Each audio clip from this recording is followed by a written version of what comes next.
আসসালামু আলাইকুম, নতুন ব্লগে আপনাদের স্বাগতম। আর আজকে আমরা আলোচনা করব কোরিয়াতে রেসিজম নিয়ে।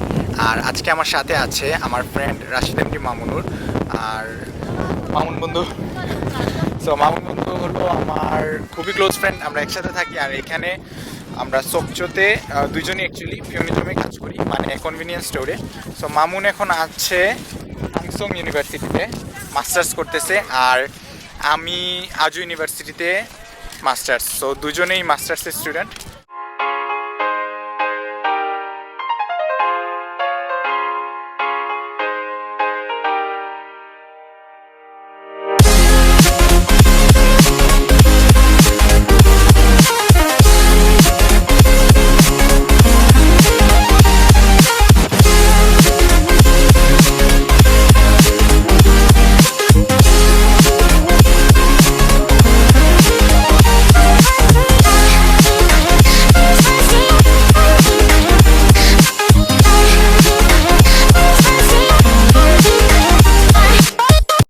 তো আজকে বেসিক্যালি মামুন আমরা আর কি এখানে আলোচনা করব যে কোরিয়ান রেসিজম নিয়ে, কারণ লাস্টে আমাদের পাকিস্তানি একজন ব্লগারও সেম জিনিসটা নিয়ে আলোচনা করছে। আর অ্যাকচুয়ালি আমাদের পয়েন্ট অফ ভিউ থেকে আমরা আজকে শেয়ার করব যে অ্যাকচুয়ালি আমরা গত 5 বছরে কোন ধরনের রেসিজম আর কি আমরা ফেস করছি।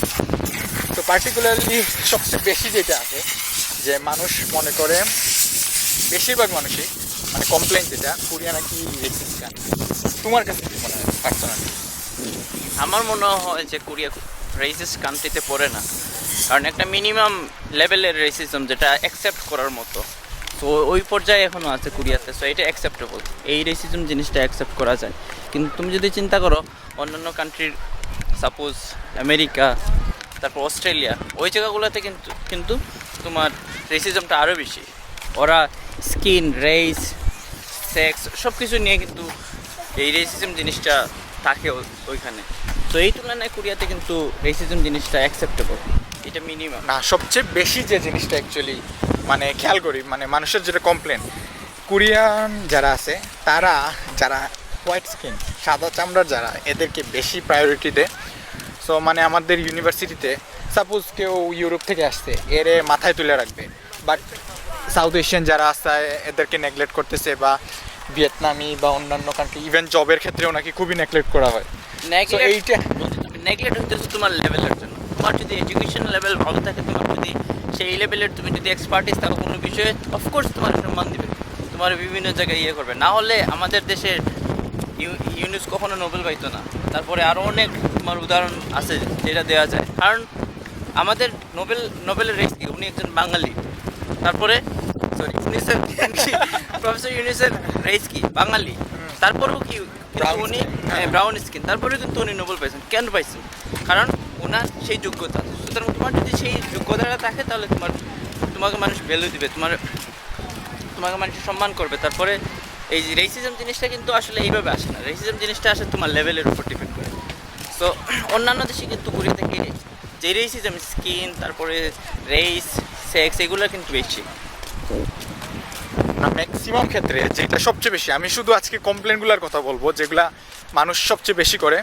একটা হলো, যেহেতু বেশিরভাগই ইউনিভার্সিটি স্টুডেন্ট, ইউনিভার্সিটিতে নাকি ইভেন প্রফেসর কিন্তু এডুকেটেড, ওনারা নাকি যারা সাউথ এশিয়ান স্টুডেন্ট আছে, বিশেষ করে বাংলাদেশি, পাকিস্তানি, নেপাল, এই যেগুলা, ইন্ডিয়া, তো বেশি নাকি সমস্যা হইলো কি, মানে এদেরকে একটু অবহেলা করা, মানে ছোটো মনে করা, এই টাইপের একটা থিঙ্কিং নাকি সবচেয়ে বেশি ওনারা নাকি ফেস করেন।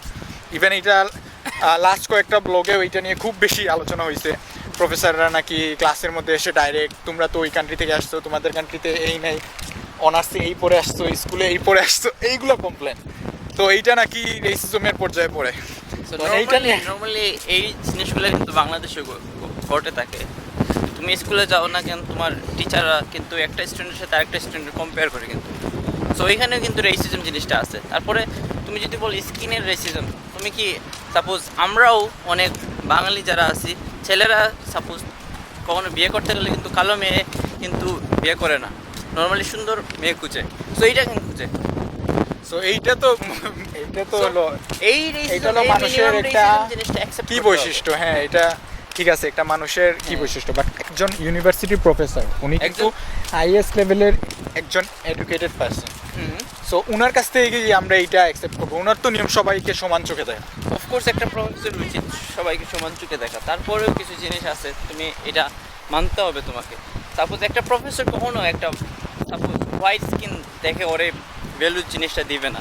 ওইটা হলো তোমাকে তখন যখন তোমার আলাদা একটা তুমি প্লেস তৈরি করতে পারছো প্রফেসরের কাছে, তুমি অনেক ভালো, তুমি পড়ালেখাতে ভালো, তোমার আরও অন্যান্য স্কিল আছে, অফকোর্স প্রফেসর ওই স্টুডেন্ট রেখে তোমার মানে তোমাকে রেখে ওই স্টুডেন্ট ভ্যালু দিবে না। আর ওই যে অবহেলার যেটা যে ডাইরেক্টলি বলা যেটা যে তোমরা ওইগুলা কান্ট্রি থেকে আসছো এই সেই মানে না, মানুষে জাস্ট কমপ্লেন করতে পারে, এটাই হচ্ছে কারণ। আমরা এশিয়ান যারা আছি সবচেয়ে বেশি কমপ্লেন করি আমাদের এইটা ওইটা, আমাদের ওই লেভেলের এক্সপার্টিস না থাকা সত্ত্বেও, আমাদের সেই লেভেলের দক্ষতা না থাকা সত্ত্বেও।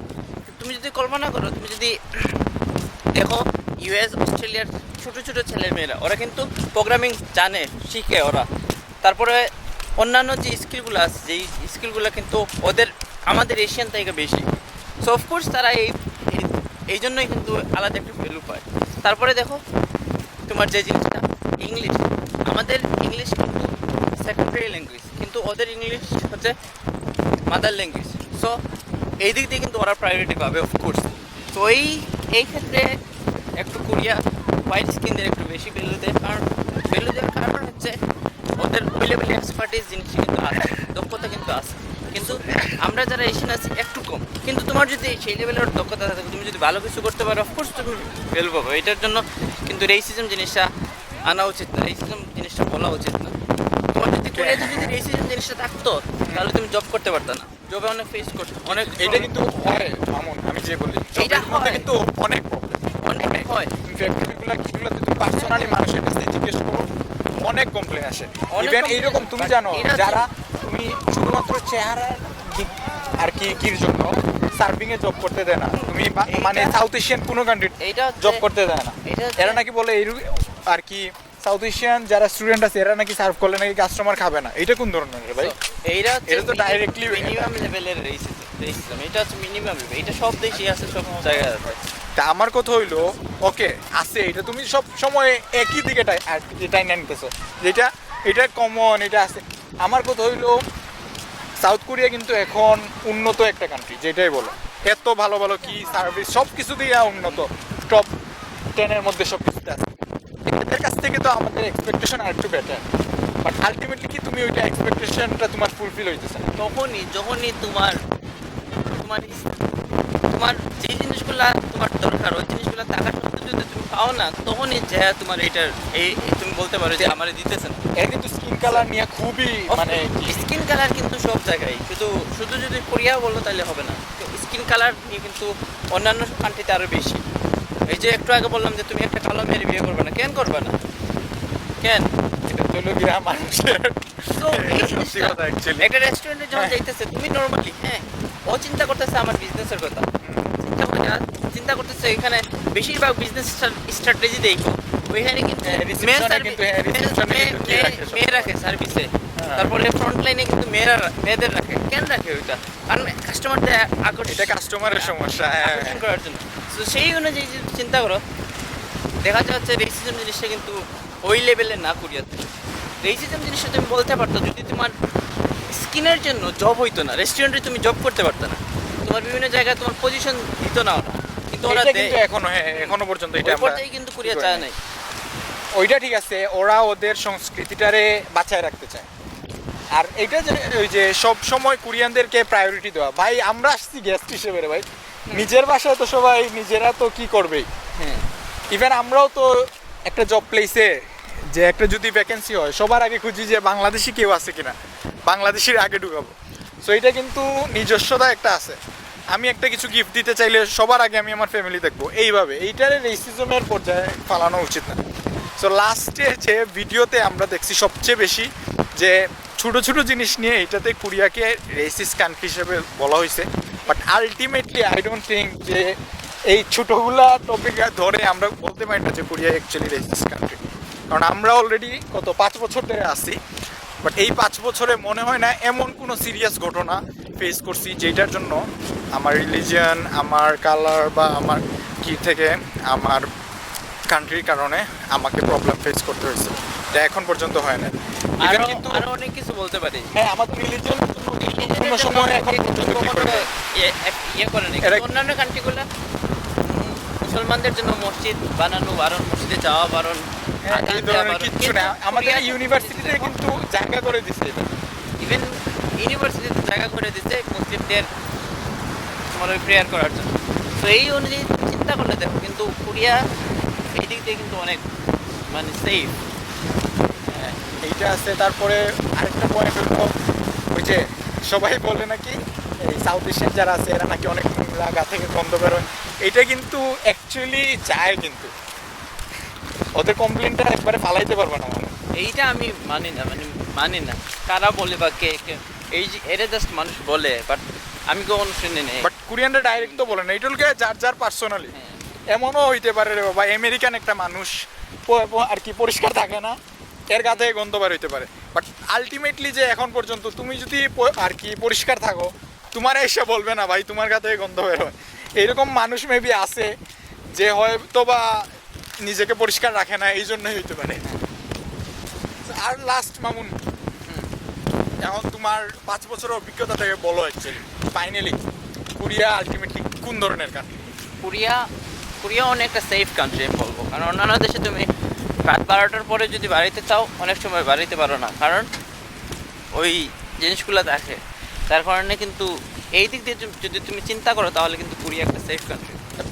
পুলিশের হেল্প বা ওই ধরনের, তারপরে পুলিশের যে হেল্পগুলো আছে, তুমি ফোন দাও, তোমার যদি কোনো এটা কিন্তু ফরেনার বা কি কিন্তু কি করে না। ফোন দেওয়ার সাথে সাথে কিন্তু পুলিশ চলে আসে, 2 মিনিটও লাগে না।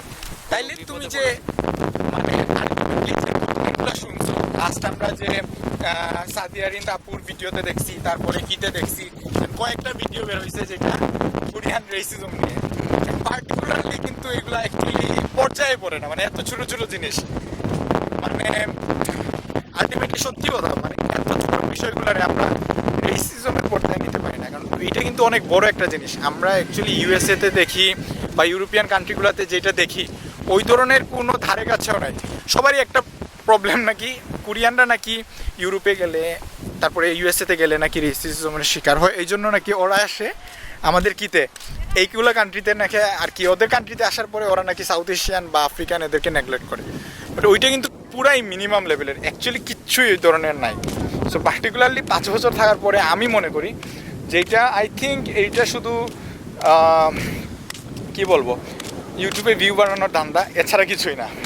আমি পার্টিকুলারলি বলবো না যে ভাই এতদিন থাকার পরে মানে একটা যদি এইরকম এক্সাম্পল পাইতাম যে পুরা পজিটিভলি বললেও কিন্তু ইউটিউবে ভিডিও, হ্যাঁ হ্যাঁ হ্যাঁ বাট নেগেটিভলি বলার দরকার নেই। একটা কান্ট্রির কেন খারাপ দেয়? আমার কথা হইলো ভাই 5 বছর ধরে আসছি এই কান্ট্রিতে, আমি সব কিছু করতেছি, জব করতেছি, ইনকাম করতেছি, পড়াশোনা করতেছি, বাট কেন খারাপ বলবো রে ভাই? যদি এরকম হইতো, একটা যদি এরকম রিজন পাইতাম যে না এই জিনিসটা কমপ্লিটলি রং যায় না, মানে খুবই রং করতেছে কোরিয়া, বাট আলটিমেটলি ওই রকম নাই। ওদের যেটা নিয়ম কি সবাই কিন্তু ফরেনার অ্যালাউ করতেছে, তারপরে আমরা জব করতেছি, এত কড়াকড়ি নাই। সো আলটিমেটলি কিন্তু I don't think Korea is a racist country. So মামুনেরও সেম কথা। সো আজকের ভিডিও এতটুকুই। আপনাদের এই সম্পর্কে কোনো মতামত থাকলে অবশ্যই জানাবেন। আর আল্লাহ হাফেজ।